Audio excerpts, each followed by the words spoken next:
Bonjour à tous, on se retrouve pour une deuxième vidéo sur les représentations de Lewis, donc qui fait suite à la première qui avait des exemples plus classiques et plus simples que je vous recommande si jamais vous voulez vous entraîner sur des molécules plus faciles. Donc là, on a une deuxième vidéo avec des exceptions à la règle de l'octet, donc avec trois molécules. Donc, trioxyde de soufre. Donc, trioxyde de soufre, donc vous savez que le soufre, il est dans la même colonne que l'oxygène, donc normalement, il aurait 6 électrons de valence et l'oxygène c'est pareil. Donc ça devrait faire 3 fois 6, 18 plus 6, 24, 12 doublets. Donc bon bah on va mettre un atome de soufre au centre parce que le soufre étant en dessous de l'oxygène, il est logiquement au centre. Et on va voilà, mettre des liaisons SO comme ça. Et là, on se rend compte d'un truc, c'est qu'on est censé avoir 12 doublets, mais on sent qu'il va y avoir un bug. Pourquoi? Parce que là, on est déjà à 6 électrons de valence autour du soufre, et si on veut respecter la règle de l'octet, on ne peut plus en mettre qu'un seul. Donc par exemple, on aurait ça. Mais si on fait ça, donc là, 1, 2, 3, 4, 5, 6, il nous reste 8 doublets à mettre. Et donc là, on ne sait pas trop comment ça fonctionne parce que même si on met des charges avec 3 doublets non liants, ça ferait moins, moins, donc ça ferait 2 moins. Donc ça ferait SO3 de moins, donc c'est pas ce qu'on cherche. Et donc là, on est un peu embêté. On est un peu embêté parce que le soufre a déjà excédé la règle de l'octet. Et là, il faut faire appel à un concept qu'il faut évidemment connaître, qui est celui de l'hypervalence, qui est que les atomes, à partir de la troisième ligne du tableau, peuvent ne pas respecter la règle de l'octet. Voilà. Et donc, puisqu'ils peuvent ne pas respecter la règle de l'octet, et qu'ils peuvent en fait faire autant de liaisons qu'ils ont d'électrons autour d'eux, hein, donc enfin, typiquement le soufre, il a cette représentation-là, donc il a 6 électrons de valence autour de lui, donc il peut faire 6 liaisons, et on va avoir quelque chose comme ça. Et voilà, et tout le monde est content. Le soufre, il a 6 électrons autour de lui, donc il n'y a pas de charge formelle. Pareil pour l'oxygène, 1, 2, 3, 4, 5, 6. Simplement, le soufre ne respecte pas la règle de l'octet, mais ça, c'est en vertu de l'hypervalence. Et l'oxygène, par exemple, ne peut pas être hypervalent parce qu'il est sur la deuxième ligne, qui est inférieure à la troisième ligne. Donc ça, c'est voilà, typiquement, c'est une exception à connaître. Donc SO3, voilà sa structure, et on a, enfin, géométriquement, selon VSEPR, une molécule de la forme AX3, donc trigonal plan. Trigonal plan, et il n'y a pas de. Voilà, c'est coplanaire, et il n'y a même pas de polarité globale, puisque en fait, les trois moments dipolaires s'annulent. Voilà. Donc, ça c'est première molécule. Deuxième molécule, hexafluorure de soufre. Donc là, on va mettre de soufre au centre, atome le moins électronégatif, donc ça fonctionne. On va commencer à faire des liaisons SF.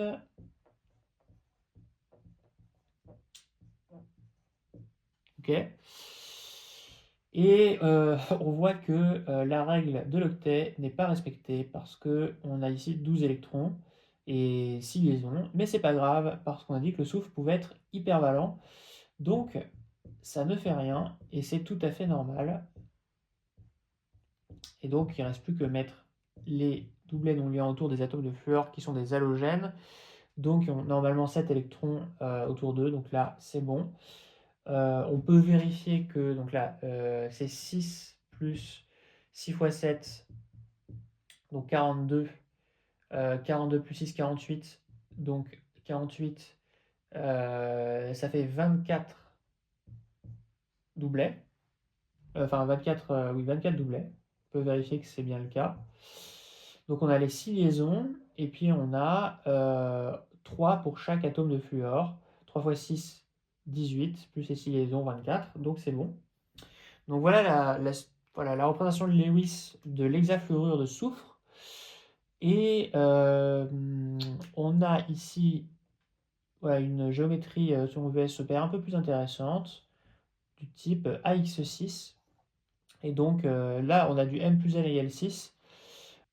Donc là, c'est une structure qui est octaédrique. Alors, ou, ce qui est un peu plus parlant pour le dessiner, bipyramide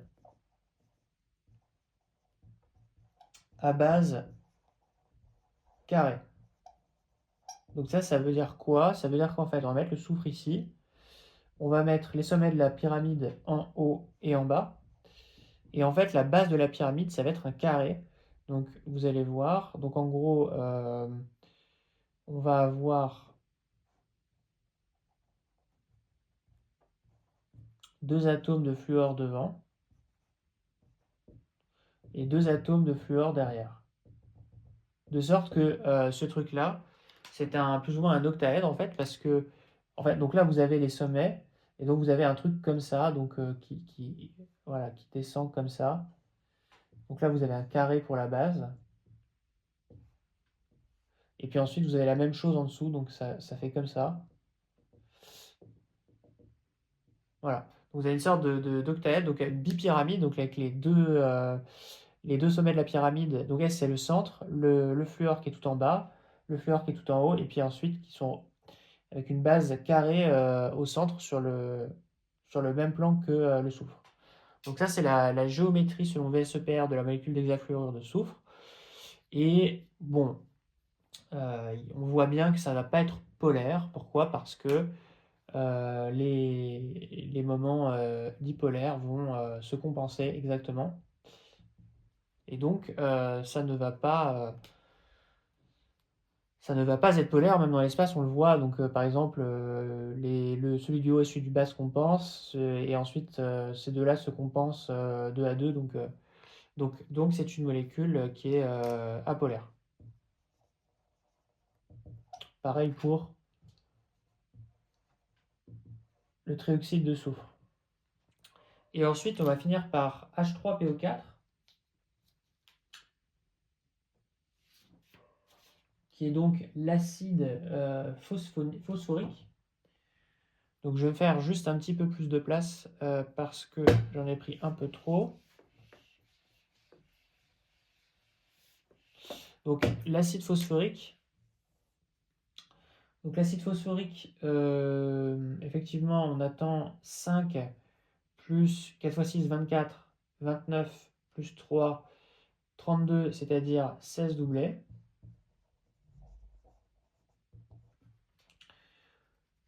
Le phosphore est au centre parce que c'est le moins électronégatif. De manière générale, ça va être un acide, donc on sent que ça va être quelque chose de cette forme.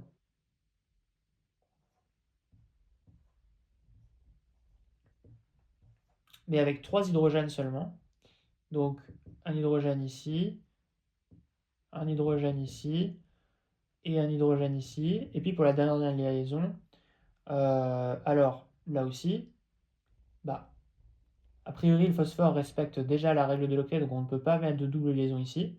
Sauf que le phosphore étant au-delà de la deuxième ligne, il peut être hypervalent. Donc on va faire une double liaison. Et donc ne pas respecter la règle de l'octet en vertu de l'hypervalence du phosphore. Donc ici, effectivement, 1, 2, 3, 4, 5, 6, 7, 8, 9, 10, 10 électrons, mais autour du phosphore, mais ce n'est pas grave, parce que le phosphore est hypervalent. Et on a 1, 2, 3, 4, 5 électrons. Donc pour le décompte des charges formelles, il n'y a pas de charge formelle. Et pareil pour l'oxygène. On rajoute les doublés non liants, évidemment. Et on a la structure, représentation de Lewis de H3PO4. Donc, on a une molécule de la forme AX4. Donc pour le coup, une vraie, cette fois-ci, géométrie tétraédrique. Donc par exemple avec, hop, on peut mettre l'oxygène ici, un oxygène ici, tac,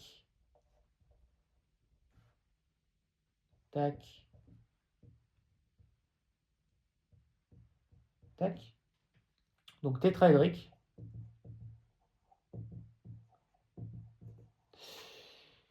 Et l'idée pour la polarité, bah, c'est de voir que c'est asymétrique, puisqu'il y a 3 liaisons OH et une liaison où il n'y a pas de OH. Il y a un oxygène où il n'y a pas de OH, donc forcément ça va être polaire. En fait, parce que là, on va avoir quelque chose comme ça. Et donc, le moment dipolaire, il va y avoir un moment dipolaire résultant qui est non nul, donc c'est une molécule qui est polaire. Voilà qui conclut cette deuxième vidéo sur les représentations de Lewis. J'espère que vous l'aurez apprécié. N'hésitez pas à liker si c'est le cas. Euh, c'est la deuxième d'une série de 6 vidéos. Donc dans la prochaine vidéo, on fera des ions. Donc des représentations de Lewis d'ions avec géométrie selon VSEPR et polarité. À la prochaine.